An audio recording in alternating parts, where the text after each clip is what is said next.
День рождения, правильно. Поэтому искренне поздравляю вас. В 97 году. Молодец. Үзенең 97-нче туган көнендә Илья Иосифович Такранов кунакларны күтәренке кәефтә каршы алды. Аны район башлыгы Илһам Кашапов шәхсән үзе котларга килгән.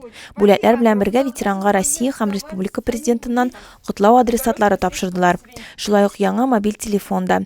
Илья Иосифович 1941 елның октябрендә армиягә чакырылган, Воронеж астында заводны саклаган. 42 елда бомбежкага эләгеп, аягын каты яралый. Госпитальдә ятып чыккач, янәдән фронтка кайта һәм кабаттан яралана. 1944 елда демобилизацияләнеп, Питрәч районына җибәрәләр аны.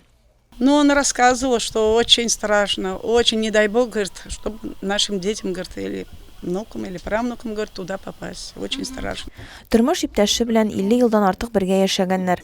Пенсияга кадәр колхозда бригадир булып эшләгән ул. Хәзер кызы Евдокия белән яши. Ветеранның 18 оныгы, 6 онык чыгы бар. Барысы да бабайлары йортында еш кунакта булалар.